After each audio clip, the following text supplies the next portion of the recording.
Bismillahirrahmanirrahim. Assalamualaikum warahmatullahi wabarakatuh. Bapak-bapak, ibu-ibu, mas-mas, mbak-mbak, khususnya adik-adikku sekalian yang dirahmati Allah dimanapun Anda berada. Kembali di IIP Channel bersama saya, IIP Wijayanto. Kali ini kita akan membahas tema mantan kumpul kebo dengan orang ketiga. Tanda mantan akan dicampakkan oleh orang ketiga. Jadi misal kita nih laki-laki ini ya, kemudian mantan kita direbut oleh orang ketiga. Bukannya dinikahi, tapi mereka malah berzinah.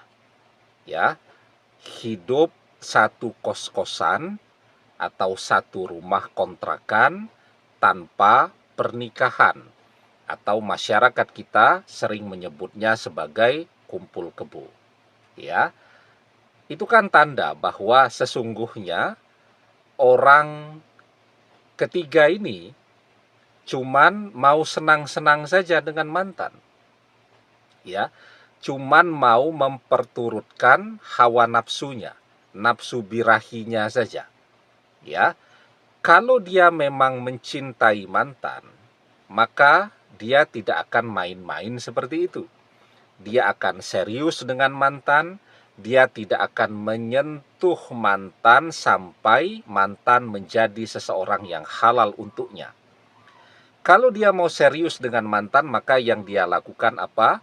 Ketemu dengan orang tuanya mantan.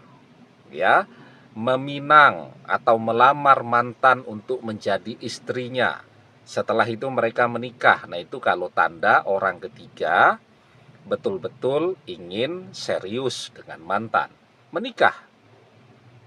Tapi kalau setelah mantan direbut dan mereka cuman kumpul kebo saja, itu tanda bahwa orang ketiga tidak serius mencintai mantan, cuman nafsu saja, dan sangat mungkin setelah mantan hamil, orang ketiga akan kabur. Ya, dia tidak mau tuh untuk pusing-pusing memikirkan kehamilan dari mantan. Ya, dia mau yang enaknya saja. Begitu dia tahu mantan hamil, dia akan pergi dan mantan akan dicampakkan begitu saja.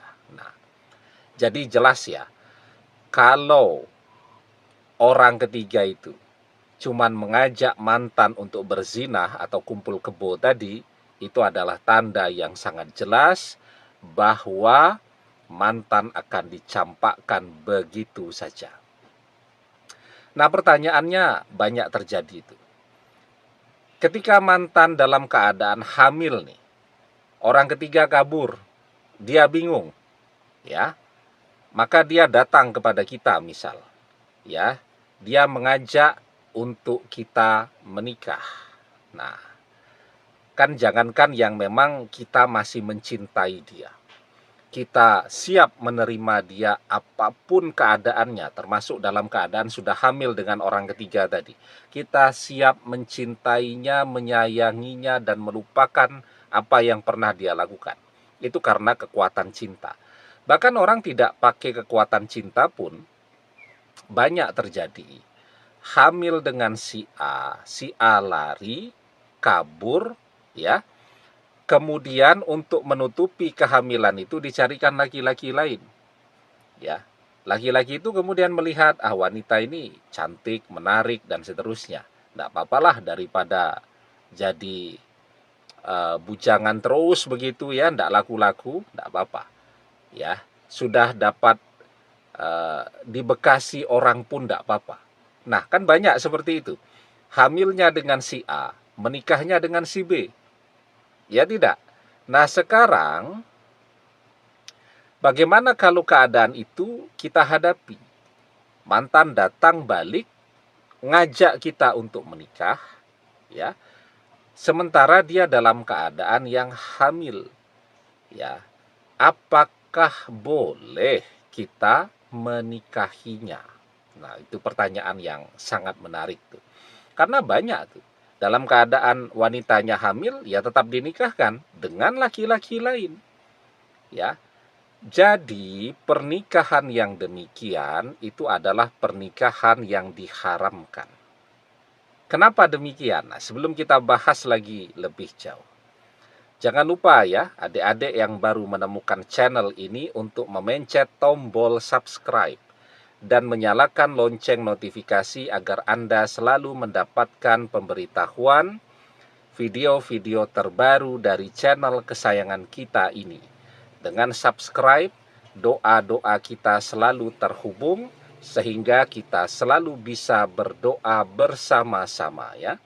Dan jangan lupa subscribe itu gratis ya. Nah, jadi yang pertama ya, seorang laki-laki itu diharamkan ya menyetubuhi seorang wanita yang sudah hamil dengan laki-laki lain, walaupun si wanita itu sudah dinikahkan dengan dirinya. Ya, seperti yang dijelaskan di dalam sebuah hadis, Rasulullah Shallallahu Alaihi Wasallam bersabda, la yakhillu limri'in yu'minu billahi wal yaumil akhir ayyaskiya ma'ahu zar'a ghairihi yakni ityanal habala. Tidak dihalalkan bagi seseorang yang beriman kepada Allah dan hari akhir untuk menuangkan airnya di dalam tanaman orang lain. Ya. Jadi meskipun dia sudah dinikahkan tuh dengan si wanita, dia tetap diharamkan untuk menyetubuhi si wanita tadi karena wanita itu sudah hamil dengan laki-laki sebelumnya. Nah, kemudian kapan waktunya kita diperbolehkan menikahi si wanita tadi? Ya ketika wanita itu sudah melahirkan. Ya seperti yang dijelaskan di dalam surat At-Tolak ayat yang keempat, wa ulatul ahmali ajaluhunna ayyadna hamlahunna, dan perempuan-perempuan yang hamil waktu iddah mereka itu ialah sampai mereka melahirkan. Ya. Tapi dengan catatan tidak cuma melahirkan. Wanita yang sudah hamil tadi, dia harus taubatan nasuha terlebih dahulu. Kalau dia sudah taubatan nasuha, maka laki-laki yang baik ini baru diperbolehkan untuk menikahinya. Jadi ada dua tuh. Yang pertama sudah melahirkan, yang kedua sudah taubatan nasuha. Az-zani la yankihu illa zaniyatan aw musyrikatan wa zaniyatu la yankihuha illa zanin aw musyrikun wa khurrima dzalika 'alal mu'minin. Laki-laki yang berzinah tidak mengawini melainkan perempuan yang berzinah atau perempuan yang musyrik, dan perempuan yang berzinah tidak dikawini melainkan oleh laki-laki yang berzinah atau laki-laki musyrik. Dan yang demikian itu diharamkan atas orang-orang yang beriman. Ya. Jadi kalau memang kita mencintai mantan dengan amat sangat, cinta yang tulus, cinta yang dimurnikan, kita tidak peduli keadaan dia seperti apa. Ya, dia sudah hamil ya, dikhianati oleh orang ketiga dan seterusnya, kita mau terima. Tapi jangan lupa, kalau mantan tadi masih dalam keadaan hamil, maka biarkan dia melahirkan anaknya terlebih dahulu.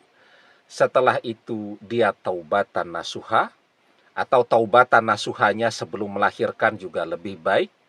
Nah, kalau sudah taubat dan sudah melahirkan, nah maka kita diperbolehkan untuk menikahi si mantan ini tadi. Pertanyaannya sebaliknya, bagaimana kalau wanita nih, mantannya laki-laki, mantannya itu berzinah dengan orang ketiga, kumpul kebo.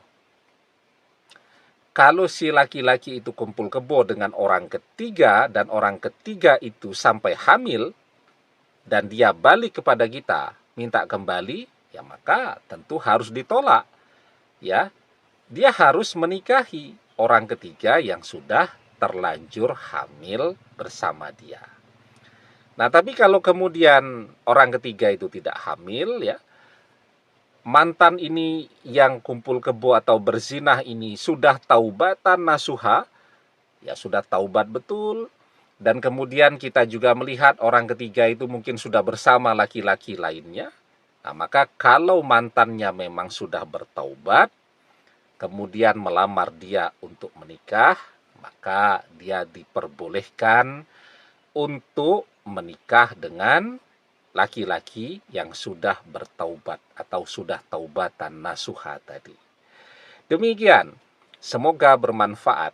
Wallahu a'lam bissawab, billahi taufik wal hidayah. Assalamualaikum warahmatullahi wabarakatuh.